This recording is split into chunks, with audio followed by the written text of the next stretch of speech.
یوسف مبارک ہو، تمہارے ہاں بیٹی آئی ہے۔ فَإِنَّ الْأَنْبِيَاءَ آبَاءُ خَوَاتِن، تمہیں مبارک ہو اس لیے کہ انبیاء بھی بیٹیوں کے باپ تھے۔ اللہ کے نبیوں کے اللہ نے بیٹیاں دیں، انبیاء بیٹیوں کے باپ تھے، مبارک ہو تمہیں۔ یہ انداز ہوتا تھا سلف صالحین کا بیٹی کی ولادت پر۔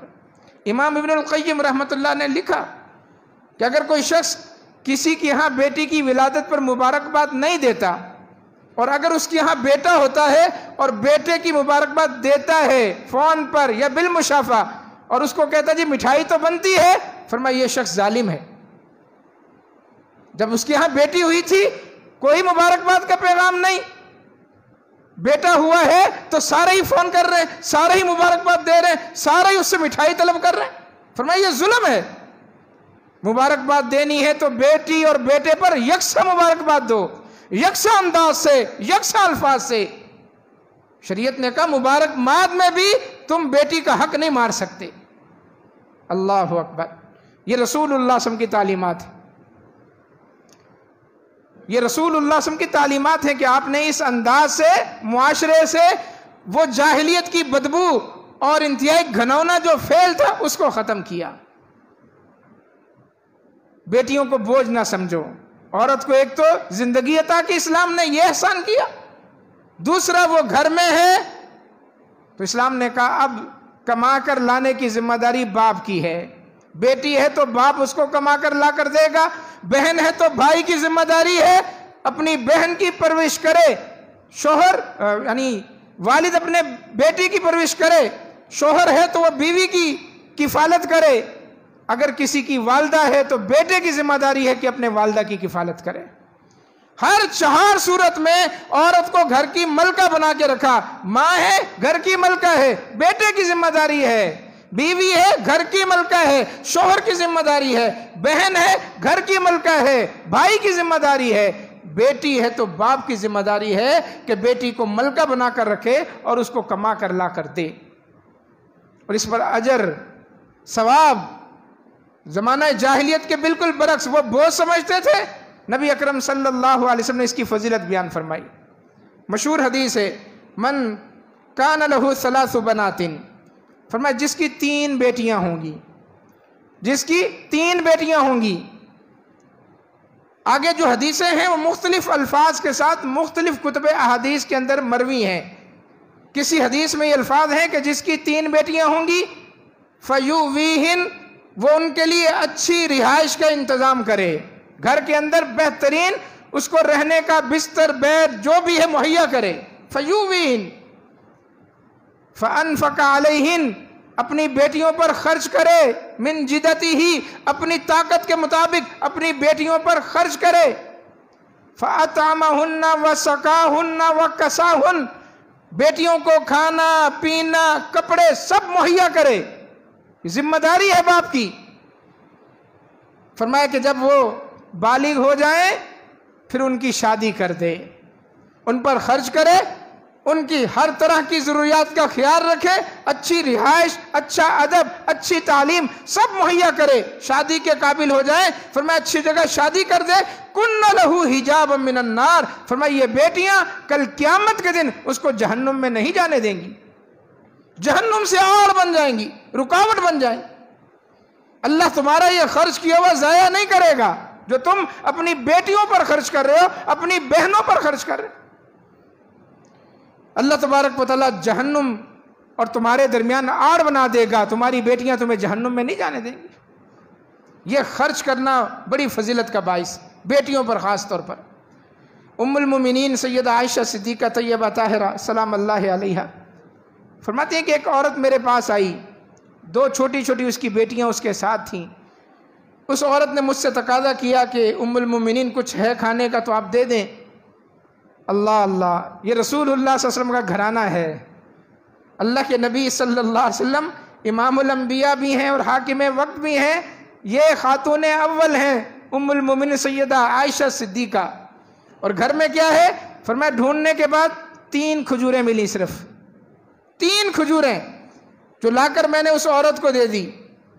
اس عورت نے 1 کھجور ایک بچی کو دی، دوسری کھجور دوسری بچی کو دی۔ وہ نہ جانے کب سے بھوکی تھی، جھٹ سے ان دونوں بچیوں نے اپنی اپنی کھجور کھا لی. اب وہ ایک کھجور ماں نے اپنے لیے رکھی تھی, ماں منہ میں ڈالنے لگی.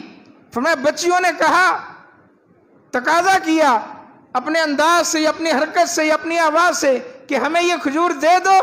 فرمایا جب بچیوں کو اس نے تقاضا دیکھا تو اس نے اس کھجور کے 2 ٹکڑے کیے, ایک ٹکڑا ایک بچی کو دے دیا, دوسرا دوسری بچی کو دے دیا, خود کچھ نہیں کھایا.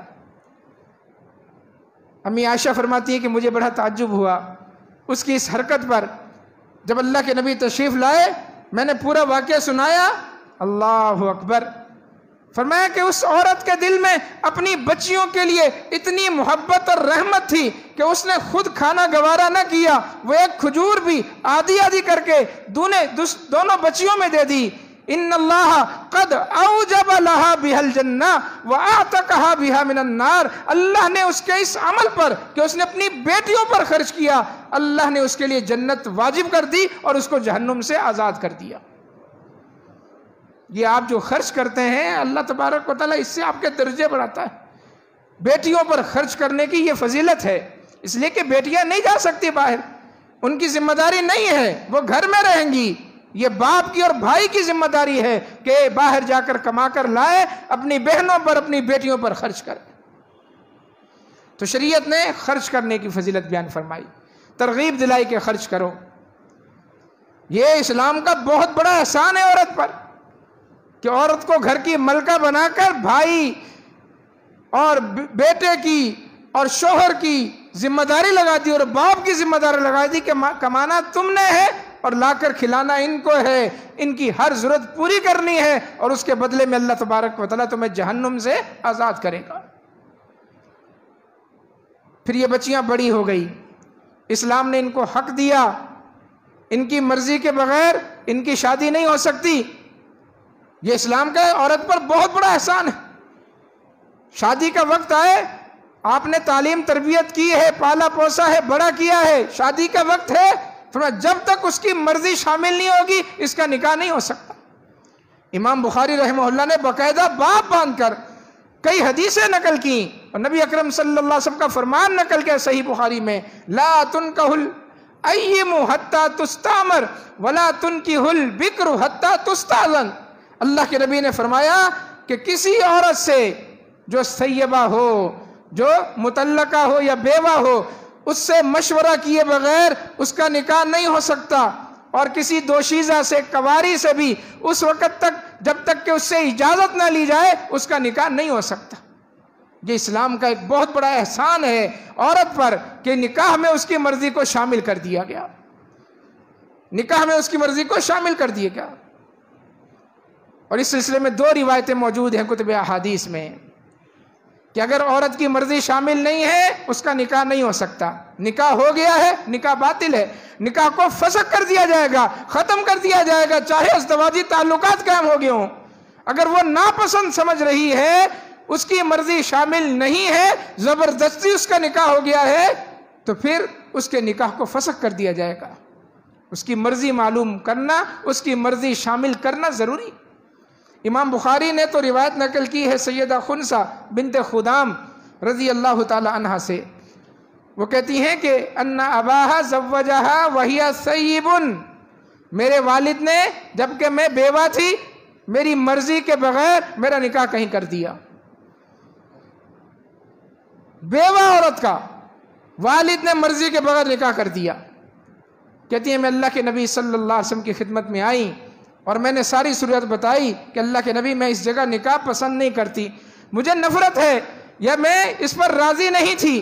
نبی اکرم صلی اللہ علیہ وسلم نے اسی وقت خنسا بنت خدام کے والد کو بلایا اور نکاح آپ نے اسی وقت ختم کر دیا کہ جب عورت کی مرضی شامل نہیں ہے, عورت راضی نہیں ہے, چاہے باپ ہی اس کا نکاح کرنے والا ہو, نکاح نہیں ہو سکتا. کتنا بڑا احسان ہے عورت پر. یہ عورت کو شریعت نے حق دیا. بیوہ کا, مطلقہ کا اس سے مشورے کے بغیر نکاح نہیں ہو سکتا. باقرہ عورت, دوشیزہ کواری عورت, فرمایا جب تک کہ اس کی مرضی بھی شامل نہ ہو, اس سے بھی پوچھا نہ جائے, اس کا نکاح بھی نہیں ہو سکتا. صحیح بخاری کے اندر یہ حدیث موجود ہے. ہماری ماں ام المومنین سیدہ عائشہ صدیقہ طیبہ طاہرہ سلام اللہ علیہا کہنے لگے اللہ کے نبی ایک باقرہ عورت، دوشیزہ قواعد